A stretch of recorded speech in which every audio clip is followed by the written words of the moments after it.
Hello guys, അങ്ങനെ നമ്മുടെ കേരള ബ്ലാസ്റ്റേഴ്സിന്റെ മത്സരം കഴിഞ്ഞ് ഞാൻ കൊച്ചി വിട്ടിട്ടില്ല. അതുകൊണ്ടാണ് നമ്മളുടെ സാധാരണ ബാക്ക്ഗ്രൗണ്ട് അല്ല, ഞാനിപ്പം ഫ്രണ്ട്സിന്റെ റൂമിലാണുള്ളത്. അപ്പം ഒരു അഡ്ജസ്റ്റ്മെന്റിലാണ് ഈ ഒരു വീഡിയോ ചെയ്യുന്നത്. അതുകൊണ്ട് നിങ്ങൾ ക്ഷമിക്കുക.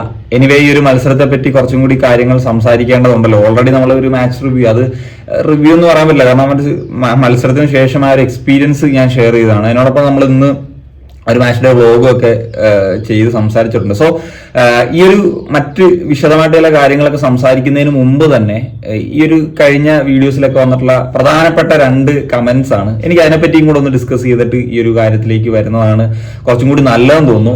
അതിലേറ്റവും പ്രധാനപ്പെട്ട ഒന്നാണ്, ഇന്നലെ കേരള ബ്ലാസ്റ്റേഴ്സിന്റെ മത്സരം കൊച്ചിയിൽ വന്ന് കണ്ടവരാണ് യഥാർത്ഥ ബ്ലാസ്റ്റേഴ്സ് ആരാധകർ എന്ന് പറയുന്ന രീതിയിലുള്ള ഒരുപാട് കമന്റുകൾ എനിക്ക് കാണാൻ സാധിച്ചു. ആക്ച്വലി ഞാൻ ഈ ഒരു മത്സരം സ്റ്റേഡിയത്തിൽ പോയി കണ്ട് ആ ഒരു എക്സ്പീരിയൻസ് അനുഭവിച്ചിട്ടുള്ള ഒരാളാണ്. പക്ഷെ അങ്ങനെ പറയുന്നത് ശരിയാണോ എന്ന് ചോദിച്ചു കഴിഞ്ഞാൽ ഐ ഡോണ്ട് നോ, എനിക്കറിയില്ല അങ്ങനെ പറയാമോ എന്നുള്ളത്. കാരണം എല്ലാവരും കേരള ബ്ലാസ്റ്റേഴ്സ് ആരാധകർ തന്നെയാണ്. ചിലപ്പം മൾട്ടിപ്പിൾ റീസൺസ്, പല റീസൺസും ഉണ്ടായിരിക്കും പല ആളുകൾക്കും ഈ ഒരു മത്സരം കാണാൻ സ്റ്റേഡിയത്തിൽ വരാൻ പറ്റാതെ പോയത്. എന്നിട്ട് അവരൊന്നും ഒരിക്കലും ബ്ലാസ്റ്റേഴ്സ് ഇപ്പം TV കണ്ടവരാണെങ്കിൽ പോലും അവരുടെ ഒരു ടൈം കളഞ്ഞിട്ടൊക്കെയാണല്ലോ ആ ഒരു മത്സരം കാണുന്നത്. പിന്നെ സ്റ്റേഡിയത്തിൽ വന്ന് കാണുമ്പോൾ ഇപ്പം ട്രാവൽ ചെയ്തൊക്കെ വരുമ്പോൾ ചിലപ്പോൾ അവർക്ക് ഒരു ദിവസം തന്നെ സ്പെൻഡ് ചെയ്തിട്ടുള്ളവരായിരിക്കും. അത് വേറൊരു കാര്യം. ഇപ്പം ഞാനൊരു സ്റ്റേഡിയത്തിൽ ഈ ഒരു മത്സരം പോയി കണ്ട ഒരാളെന്ന നിലയിൽ പറയുകയാണെന്നുണ്ടെങ്കിൽ, ഈ ഒരു മത്സരം ബ്ലാസ്റ്റേഴ്സിന്റെ ഈ ഒരു മത്സരം കൊച്ചിയിൽ വന്ന് കണ്ടവരായിരിക്കും ബ്ലാസ്റ്റേഴ്സിന്റെ ഏറ്റവും ഭാഗ്യവാന്മാരായിട്ടുള്ള ആരാധകരെന്ന് അത് നിസ്സംശയം പറയാനായിട്ട് സാധിക്കും.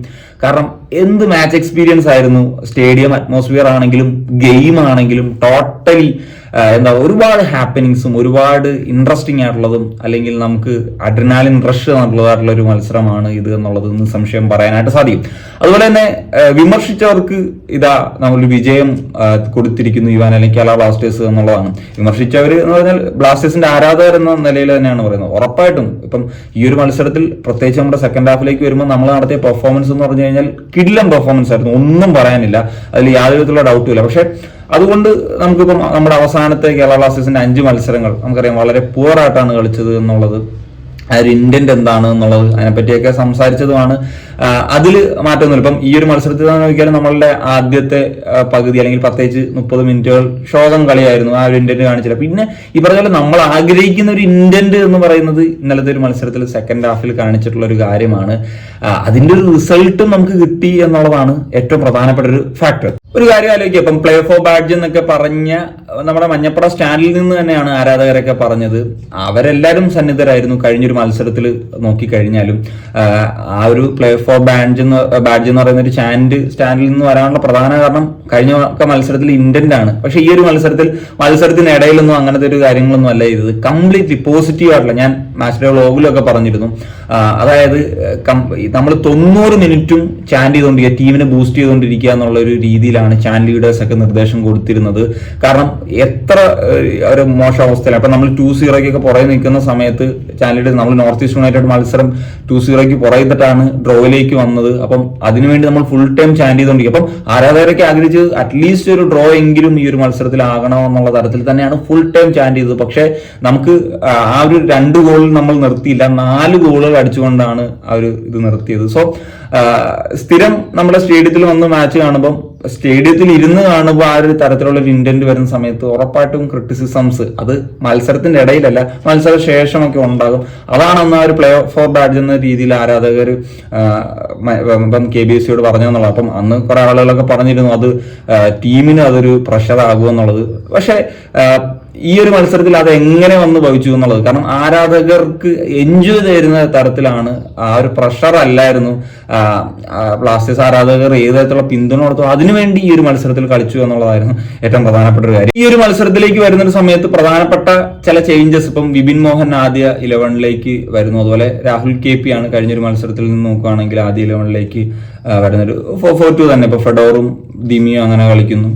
പിന്നെ വലിയ ചേഞ്ച് ഒന്നും ഇല്ല. ഇപ്പം വിപിൻ ജീക്സൺ ആ ഒരു കോംബോ ഒക്കെ ആദ്യ 11ലേക്ക് വരുന്നു. ഏതായാലും ഈ ഒരു മത്സരത്തിൽ ഞാൻ പറഞ്ഞല്ലോ, ആദ്യത്തെ 30 മിനിറ്റ് എന്ന് വെച്ച് കഴിഞ്ഞാൽ കട്ട ശോകം തന്നെ ആയിരുന്നു, ഒരു രക്ഷയില്ല. കാരണം നമ്മൾ ഉറക്കം തൂങ്ങി എന്നുള്ള ലെവലിലൊക്കെ തന്നെ ആയിരുന്നു ആ ഒരു മത്സരം വീക്ഷിച്ചത് എന്നുള്ളത് നിസ്സംശയം പറയാനായിട്ട് സാധിക്കും. ആ ഒരു 30 മിനിറ്റിന് ശേഷം ആ ഒരു കളിയിലെ ഒരു ഇന്റന്റിലൊരു ചേഞ്ച് വന്നു. പിന്നീട് ആ ഒരു മാച്ച് എങ്ങനെ ഏത് ലെവലിൽ പോയി എന്നുള്ളത് ഞാൻ ഇനി പ്രത്യേകിച്ച് പറയേണ്ട ഒരു കാര്യമില്ലല്ലോ. ഏതായാലും ഈ ഒരു മത്സരത്തിലെ നമ്മൾ അടിച്ച 4 ഗോളുകളും ദിമിത്രിയോസ് ഡയമന്റക്കോസ് എന്ന് പറയുന്ന ഒരു താരത്തിന്റെ ഒരു ഇൻവോൾവ്മെന്റ് ഉണ്ട്. കാരണം അദ്ദേഹം 2 ഗോളുകൾ അടിച്ചു, 1 ഗോൾ അസിസ്റ്റ് ചെയ്തു. ആ ഫ്രീ കിക്ക് വന്നത് ദിമിയുടെ റൺ അത് ഫൗള് ചെയ്തിട്ടാണ്. അപ്പം അദ്ദേഹമാണ് ഈ ഒരു മത്സരത്തിലെ ഹീറോ ഓഫ് ദി മാച്ച് ആയത്. അപ്പം ഈ ഒരു മത്സരത്തിൽ നമ്മൾ ആദ്യത്തെ 30 മിനിറ്റുകളൊക്കെ പറഞ്ഞല്ലോ ശോകമാണെന്ന് പറയുമെങ്കിലും അദ്ദേഹം ആ ഒരു കാണിച്ചിട്ടുള്ള ഒരു കമ്മിറ്റ്മെന്റ് എന്ന് വെച്ച് കഴിഞ്ഞാൽ വേറെ ലെവൽ തന്നെയായിരുന്നു. ആ ഒരു 30 മിനിറ്റുകളാണെങ്കിലും ബ്ലാസ്റ്റേഴ്സിന്റെ ബെസ്റ്റ് പ്ലെയർ ആയിട്ടൊക്കെ നിന്ന് അദ്ദേഹം തന്നെയായിരുന്നു എന്നുള്ളതാണ്. ബട്ട് ഈ ഒരു മത്സരത്തിൽ എനിക്ക് ഫേവറേറ്റ് പ്ലെയർ ആരായിട്ടെന്ന് ചോദിച്ചാൽ ഞാൻ പറയും അത് സക്കായ് എന്ന നമ്മുടെ മിഡ്ഫീൽഡർ ആയിട്ടുള്ള താരമാണ് എന്നുള്ളത്. കാരണം അദ്ദേഹത്തിന്റെ ആ ഒരു ഫ്രീ കിക്ക് ഗോളിലൂടെയാണ് നമ്മളൊരു തിരിച്ചുവരവ് ഒരു സാധ്യമാക്കുന്നത്. അതിനുശേഷം അപ്പൊ ആ ഒരു പെനാൽറ്റി കിട്ടിയതാണെങ്കിൽ കൂടി അദ്ദേഹം കൊടുത്ത ഒരു ക്രോസ് ആണ്, അവിടെ നിന്നാണ് ആ ഒരു ഹാൻഡ് ബോൾ വരുന്നതും നമുക്ക് ആ ഒരു പെനാൽറ്റി ആയിട്ട് വരുന്നതും. പിന്നെ മത്സരത്തിലുടനീളം ആസ് എ പ്ലേ മേക്കർ എന്ന നിലയിൽ അദ്ദേഹം മികച്ച പ്രകടനം തന്നെയാണ് കാഴ്ചവെച്ചത്. അദ്ദേഹം ഒരു ലെഫ്റ്റ് വിങ്ങർ റോളാണ് കളിച്ചത്. അദ്ദേഹത്തിന് എനിക്ക് തോന്നുന്നു ആ ഒരു ലെഫ്റ്റ് സൈഡിൽ കളിക്കുന്നതാണ് കുറച്ചും കൂടി നമുക്കൊരു ടീമിനൊരു ഇമ്പാക്ട് ഉണ്ടാക്കാൻ കഴിയുന്നത് തോന്നി. ഇപ്പം കഴിഞ്ഞ മത്സരത്തിൽ ഞാൻ പറഞ്ഞിരുന്നു ഏതാണ്ട് 65th മിനിറ്റിലോ മറ്റോ ആണ് സക്കായി സബ്സ്റ്റിറ്റ്യൂട്ട് ചെയ്യുന്നത്. സോ അതിനുശേഷം ആകെ ഉണ്ടായിരുന്ന ഒരു പ്ലേ മേക്കർ ഒരു ചാനൽ എന്ന് പറയുന്നത് സക്കായി ആയിരുന്നു. അതും കൂടി ഇല്ലാതാകുന്ന സാഹചര്യത്തിൽ പോയി. പക്ഷേ ഈ ഒരു മത്സരത്തിൽ സക്കായി 90 മിനിറ്റ്സും കളിച്ചിരുന്നു. അവസാന നിമിഷങ്ങളിലോ മറ്റോ ആണ്, അതായത് അഡീഷണൽ ആ സമയത്താണ് സബ്സ്റ്റിറ്റ്യൂട്ട് ചെയ്യപ്പെടുന്നത്. അതിന്റെ ഒരു ഇമ്പാക്ട് എന്താണെങ്കിലും സക്കായി ആ ഒരു ടീമിൽ ഉണ്ടാക്കി എന്നുള്ളത് നമുക്ക് നിസ്സംശയം പറയാനായിട്ട് സാധിക്കും. കാരണം ആസ് എ പ്ലേ മേക്കർ എന്ന നിലയിൽ തന്നെ ആ ഒരു റോള് അതിന്റെ ഒരു ആ ഒരു മെച്യൂരിറ്റി അദ്ദേഹം ഫീൽഡിൽ കാണിച്ചു എന്നുള്ളത് അതാണ്. ഇപ്പൊ അദ്ദേഹത്തിന്റെ കോർണേഴ്സ് എടുത്താലും അടിപൊളിയായിരുന്നു. ആ സെറ്റ് പീസ് ഗോൾ നമ്മൾ ഏറെ നാളുകൾക്ക് ശേഷമാണല്ലോ അങ്ങനത്തെ ഒരു സെറ്റ് പീസ് ഗോളും നമുക്ക് കാണാനായത്. അപ്പം അതൊക്കെ പറഞ്ഞതുപോലെ ഒരു അദ്ദേഹത്തിന്റെ ഒരു ഇൻവോൾവ്മെന്റ് വളരെ ഇതായിരുന്നു. പിന്നെ സെക്കൻഡ് ഹാഫിൽ ഐമൻ അസറും കൂടി വന്നതോടുകൂടി കളിയിൽ ഒരുപാട് ചേഞ്ചസ് സംഭവിച്ചു. പിന്നെ എനിക്ക് തോന്നിയത് ഒരു മൊമെന്റ് എത്തിയ സമയത്ത് ഒരു 4-4-2 ഒരു 4-3-3 പോലെ സ്വിച്ച് ചെയ്തതായിട്ട് എനിക്ക് തോന്നിയിട്ടുണ്ട്. ആ ഒരു നമ്മളെ സ്റ്റേഡിയത്തിൽ നിന്ന് കാണുമ്പോൾ അറിയാലോ അവരെങ്ങനെ വിന്യസിക്കുന്നു എന്നുള്ളത്. അപ്പം എന്താ പറയുക, സക്കായി കുറച്ചും കൂടി ഒരു അറ്റാക്കിംഗ് റോളിൽ വന്ന് അറ്റാക്കിംഗ് മിഡ്ഫീൽഡർ റോളിൽ വന്നിട്ട് ഐമൻ ലെഫ്റ്റിലും ഫെഡോർ റൈറ്റിലും ദിമി ഒരു സ്ട്രൈക്കർ എന്ന് പറയുന്ന ആ ഒരു ലെവലിലേക്കൊക്കെ പോയിരുന്നു. പിന്നെ നേരത്തെ പറഞ്ഞ പോലെ ഐമന്റെ അസറിന്റെ വരവ് തീർച്ചയായിട്ടും ഗുണം ചെയ്തിട്ടുണ്ട് എന്നുള്ളത് തന്നെയാണ് എനിക്ക് തോന്നുന്നത്. ഇപ്പൊ എയ്മൻ ആണെങ്കിലും അവിടെ വന്നിട്ട് അദ്ദേഹത്തിന് ഒരു ഗോൾ കോൺട്രിബ്യൂഷൻ കൊടുക്കാനായിട്ട് സാധിച്ചു. ആ ഒരു ദിമിയുടെ സെക്കൻഡ് ഗോൾ നമ്മൾ ലീഡ് ചെയ്യുന്ന ആ ഒരു ഗോളിലേക്ക് വന്നത് എയ്മാന്റെ റണ്ണും അദ്ദേഹത്തിന്റെ ടേൺസ് ഒക്കെ അടിപൊളിയാണ്. അദ്ദേഹം ദിമിക്ക് കൊടുത്തിട്ടുള്ള ഒരു പാസും അത് അർഷദീപിന്റെ ആണെങ്കിലും ഒരു ചെറിയ മിസ്റ്റേക്ക് അദ്ദേഹത്തിന്റെ കയ്യിൽ നിന്ന് വഴുതിപ്പോയി. അത് അദ്ദേഹത്തിന്റെ ആ ഒരു ഷോട്ടിന്റെ ഒരു പവർഫുൾ ആയിട്ടുള്ള ഇത് ഐമൻ കൊടുത്തോണ്ടാണ്. പിന്നെ ദിമിക്ക് ജസ്റ്റ് തട്ടിയാകത്ത് അവിടെ റൈറ്റ് പ്ലേസിൽ ദിമി ഉണ്ടായിരുന്നു എന്നുള്ളതും അദ്ദേഹത്തിന്റെ ഒരു പോസിറ്റീവ് ആയിട്ട് അറിയേണ്ടതാണ്. അതുപോലെ അസറിനെ പറ്റി പറയുമ്പോൾ നമ്മുടെ 4th ഗോൾ അത് അസർ കൊടുത്തൊരു സൂപ്പർ പാസ് ആണ്.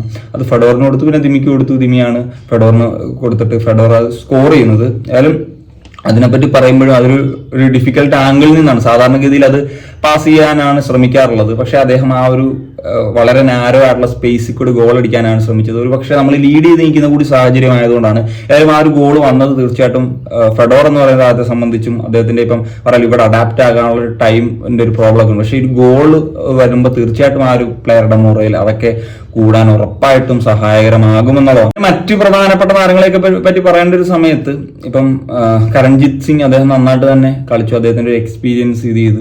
പിന്നെ ഡിഫൻസിൽ നോക്കുകയാണെന്നുണ്ടെങ്കിൽ മിലോസ് ഹോമിപ്പാം കുറച്ചും കൂടി സ്റ്റെപ്പ് അപ്പ് ചെയ്യേണ്ടതുണ്ട് എന്നുള്ളതാണ് എനിക്കിപ്പോഴും തോന്നുന്നത്. പിന്നെ മിലോസ് ഫുൾ മാച്ചസ് കളിച്ചതിന്റെ ചെറിയ എന്തൊക്കെയോ ഒരു ഫിറ്റ്നസ് ഇഷ്യൂസ് പോലെയൊക്കെ എനിക്ക് ചെറുതായിട്ടൊക്കെ ഫീൽ ചെയ്തു സാധാരണ മത്സരങ്ങൾ നോക്കുകയാണെങ്കിൽ. പിന്നെ ഇപ്പം RBയിൽ സന്ദീപ് കൂടി വന്നപ്പോൾ നമ്മുടെ RB left and LB positions ഒക്കെ കുറച്ചും കൂടി ബെറ്റർ ആയി. ഇപ്പം പ്രീതവും അല്ലെങ്കിൽ പ്രബീറും കളിക്കുന്ന പോലെ അല്ല സന്ദീപ് അദ്ദേഹത്തിൻ്റെതായിട്ടുള്ള രീതി. അദ്ദേഹം ആ ഒരു കമ്മിറ്റ്മെന്റ് ഇട്ട് കളിക്കുന്ന ഒരു പ്ലെയറാണ്. അതുകൊണ്ട് എനിക്ക് പേഴ്സണലി ഭയങ്കര ഇഷ്ടമാണ് സന്ദീപിനെ. പിന്നെ ഈ ഒരു മത്സരത്തിൽ ഒരു പ്രധാനപ്പെട്ട ഒരു ഇമ്പാക്ട് വന്നിരുന്നു പറഞ്ഞാൽ വിപിൻ മോഹനന്റെ വരവാണ് ഉറപ്പായിട്ടും. കാരണം ഞാൻ ഡാനിഷിനെ കുറ്റം പറയല്ല, പക്ഷെ ഡാനിഷ് ഉണ്ടാകുന്ന സമയത്ത് നമുക്കറിയാലോ എത്രത്തോളം മിസ് പാസുകൾ. അവിടുന്ന് വിപിന്റെ എന്ന് പറഞ്ഞാൽ ആക്യുറേറ്റ് ആയിട്ടുള്ള പാസസ് അതും നമുക്ക് വളരെ ഡേഞ്ചർ ആകാൻ പറ്റുന്ന രീതിയിലേക്ക് പോകാൻ പറ്റുന്ന പാസസ് കൊടുക്കാൻ ഒരു ഡീപ് ലൈൻ പ്ലേ മേക്കർ പോലെയൊക്കെ കളിക്കാനെങ്കിൽ പലപ്പോഴും CM ആയിട്ട് ബോക്സ് ടു ബോക്സിൽ ഇതൊക്കെ പറ്റിയിട്ടുള്ള ഒരു പ്ലെയർ ആണ് വിപിൻ. അതിലും ഈക്സൺ കൂടി ഒന്ന് സെറ്റ് ആകേണ്ടതുണ്ട്. കാരണം അദ്ദേഹം ഇഞ്ചുറി കഴിഞ്ഞ് വന്നുകൊണ്ട് കംപ്ലീറ്റ്ലി അദ്ദേഹം റെഡി ആയിട്ടില്ല എന്നുള്ള ഒരു കാര്യമാണുള്ളത്. ബട്ട് ഈ ഒരു മത്സരത്തിലാണെങ്കിലും എനിക്ക് രാഹുൽ KPയുടെ പെർഫോമൻസ് ഇനിയും അദ്ദേഹം മെച്ചപ്പെടേണ്ടതുണ്ട്. കാരണം ഇപ്പോഴും നമുക്ക് അദ്ദേഹത്തെ ഒരു യങ് പ്ലെയർ എന്ന നിലയിൽ ഇപ്പോൾ പറയാൻ പറ്റില്ല. കാരണം അദ്ദേഹത്തിന്റെ ഐ തിങ്ക് ഇത് 5th സീസണോ മറ്റോ ആണ്. യെസ്, 5th സീസൺ ആണ്. സോ അദ്ദേഹം സ്റ്റെപ്പ് അപ്പ് ചെയ്യേണ്ട സമയം കഴിഞ്ഞു. ഇത്തവണ ഒരു ഗോൾ കോൺട്രിബ്യൂഷൻ പോലും അദ്ദേഹത്തിന് കൊടുക്കാൻ സാധിച്ചിട്ടില്ല. ഈ ഒരു മത്സരത്തിലും അദ്ദേഹത്തിന്റെ പെർഫോമൻസ് ഒരു ഇതിലേക്ക് വന്നിട്ടില്ല എന്നുള്ളതൊരു ഫാക്ട് തന്നെയാണ്. സോ അതിലേക്ക് വരിക എന്നുള്ളത് ഇനിയും സീസണിൽ മത്സരങ്ങളുണ്ട് നമുക്ക്. 5-6 മത്സരങ്ങളുണ്ട്. അപ്പം അതിൽ അദ്ദേഹത്തിന് ഒന്ന് പ്രൂവ് ചെയ്യേണ്ട ഒരു വസ്തുത അവിടെ നിൽക്കുകയാണ്. അപ്പം അവിടെ നിന്നാണ് ഇപ്പം ഐമാനി ഒരു മത്സരത്തിൽ വന്ന് അദ്ദേഹം കുറച്ച് മിനിറ്റുകൾ കൊണ്ട് തന്നെ ആ ഒരു ഇമ്പാക്ട് ഉണ്ടാക്കുന്ന നമ്മൾ കണ്ടു. ആ ഒരു ലെവലിലേക്ക് ഉറപ്പായിട്ടും രാഹുലിന്റെ ഒരു കോൺട്രിബ്യൂഷൻ ആ ലെവലെന്നല്ല, അതിനേക്കാൾ മുകളിൽ വേണം. കാരണം അത്രത്തോളം അദ്ദേഹത്തിന് എക്സ്പീരിയൻസും അല്ലെങ്കിൽ നാഷണൽ ടീമിലെ പ്ലെയർ ആണ്. അദ്ദേഹത്തിന്റെ ഒരു എക്സ്പോഷർ നോക്കി കഴിഞ്ഞാൽ അണ്ടർ-17 ഒരു ലെവലിൽ തൊട്ട് കളിക്കുന്ന പ്ലെയർ ആണ്. അപ്പം നമ്മൾ ആ ഒരു താരത്തിൽ നിന്ന് പ്രതീക്ഷിക്കുന്ന കാര്യങ്ങൾ വളരെ വലുതാണ്. അദ്ദേഹത്തിന് എന്താണ് സംഭവിച്ചതെന്നുള്ളത് ഇപ്പോഴും ഒരു ചോദ്യചിഹ്നമായിട്ട് നിൽക്കുന്നു. എനിവേ അദ്ദേഹം തിരിച്ചു വരട്ടെ എന്നുള്ളത് തന്നെയാണ് ഉറപ്പായിട്ടും ആഗ്രഹിക്കുന്നത്. ഏതാണെങ്കിലും ഈ ഒരു മത്സരത്തെ എന്താ പറയുക, വളരെ സാറ്റിസ്ഫാക്ഷൻ തന്നിട്ടുള്ള ഒരു മത്സരം എന്ന് നമുക്ക് നിസ്സംശയം പറയാൻ കഴിയും. അത് തന്നെയാണ് പ്രത്യേകിച്ച് ഇപ്പം നിങ്ങൾ ടി വിയിൽ കണ്ടവർക്കാണെങ്കിൽ സാറ്റിസ്ഫാക്ഷൻ ഉണ്ടാവും, സ്റ്റേഡിയത്തിൽ വന്ന് കണ്ടവർക്കാണെങ്കിൽ സാറ്റിസ്ഫാക്ഷൻ്റെ അപ്പുറത്ത് ഒരു ഗൂസ് പമ്പ് ഒരുപാട് ഫീലിങ്സ് ഒക്കെ തന്നിട്ടുള്ള ഒരു ഇതാണ്. നിങ്ങൾ എന്താണെങ്കിലും ആ ഒരു മാച്ചിലെ വ്ളോഗൊക്കെ ഒന്ന് കണ്ടു നോക്കുക. സ്റ്റേഡിയത്തിന്റെ എക്സ്പീരിയൻസ് ഒക്കെ എങ്ങനെയാണെന്നുള്ളത് നമ്മൾ ആ ഒരു ലേറ്റസ്റ്റ് വീഡിയോയിൽ ഇത് ചെയ്തിട്ടുണ്ട്. അത്രത്തോളം എക്സ്പീരിയൻസ് തന്നിട്ടുള്ള ഒരു മത്സരം തന്നെയായിരുന്നു ഇത് എന്നുള്ളതാണ്. ഏതായാലും ഈ ഒരു മത്സരത്തെ പറ്റി പറയുന്ന ഒരു സമയത്ത് ഞാൻ നേരത്തെ പറഞ്ഞത് ഇപ്പം വിമർശനങ്ങളും ക്രിറ്റിസിസം ഒക്കെ എന്ന് പറഞ്ഞാൽ നമ്മുടെ ഒരു ഇന്റന്റ് കാണിക്കുക എന്നുള്ളതാണ്. ആ ഒരു ഇന്റന്റ്, ആ ഒരു ഞാൻ പറഞ്ഞല്ലോ സെക്കൻഡ് ഹാഫിന് ശേഷം ഇവാൻ എന്ത് മോട്ടിവേഷൻ ആണ് കൊടുത്തതെന്നുള്ള അറിയത്തില്ല. ഫാൻസിന് വേണ്ടി കളിക്കാന്നാണെങ്കിൽ അല്ലെങ്കിൽ അദ്ദേഹത്തിന് ടാക്ടിക്കലി എന്താണെങ്കിലും ആ ഒരു ഇന്റന്റ് ടീം കാണിച്ചു. ആ ഇന്റന്റ് കാണിച്ച സമയത്ത് ഇപ്പൊ ഈ ഒരു ഇന്റന്റ് കാണിച്ചിട്ട് നമുക്ക് തോറ്റാലും എന്താ പറയാ, നമ്മൾ ഇത് ചെയ്യില്ല. കാരണം നമ്മൾ കളിച്ചിട്ടാണ് തോറ്റത് എന്നുള്ളൊരു രീതി പറയാം. സാധാരണഗതിയിൽ ആ മത്സരങ്ങളിലൊക്കെ തോറ്റതല്ലായിരുന്നു എന്താ വിഷമിച്ച കാര്യം, ആ ഒരു ഇന്റന്റ് കാണിക്കാതെ ഇതിലാണ്. അപ്പം ഈ ഒരു മൊമെന്റം അതാണ് കീപ് ദ മൊമെന്റം എന്നുള്ള ഒരു രീതിയിൽ മുന്നോട്ട് പോവുക എന്നുള്ളതാണ് ബ്ലാസ്റ്റേഴ്സിൽ നിന്ന് നിലവിൽ ഇപ്പോൾ ആഗ്രഹിക്കുന്നത്. ഇനിയും ടഫ് മാച്ചസ് ഒക്കെ വരാനിരിക്കുന്നു. അടുത്തത് BFC മാച്ചാണ്, ഹോമിലാണ് വരാൻ പോകുന്നത്, മോഹൻ ബഗാൻ മാച്ചാണ്. സോ ആ മാച്ചൊക്കെ എന്തായാലും പറ്റുന്നവർക്കൊക്കെ സ്റ്റേഡിയത്തിൽ എത്തിക്കഴിഞ്ഞാൽ അതേപോലത്തെ ഒരു എക്സ്പീരിയൻസ് നമുക്ക് കൊടുക്കാൻ ചാൻസ് ചെയ്ത് ഇനിയിപ്പോൾ എന്താണെങ്കിലും എല്ലാവർക്കും മനസ്സിലായി ഇത്രയും നമ്മൾ ടീമിനെ മോട്ടിവേറ്റ് ചെയ്ത് കഴിഞ്ഞാൽ ടീം ഉണ്ടാകുന്ന ഹൈ എത്രത്തോളമാണ്, ഒരു പെർഫോമൻസ് എത്രത്തോളം വരുമെന്നുള്ളത് അത് ഇനിയും നമുക്ക് കാണിച്ചു കൊടുക്കണം എന്നുള്ളതാണ്. So that's it guys. അപ്പം ഇത്രയൊക്കെയാണ് പറയാനുള്ളത്. അപ്പോൾ നിങ്ങളുടെ ഒപ്പീനിയൻസ് ഉറപ്പായിട്ടും ഒന്ന് കമ്പോസ് ചെയ്യാൻ വേണ്ടി കാണിക്കും. Signing off.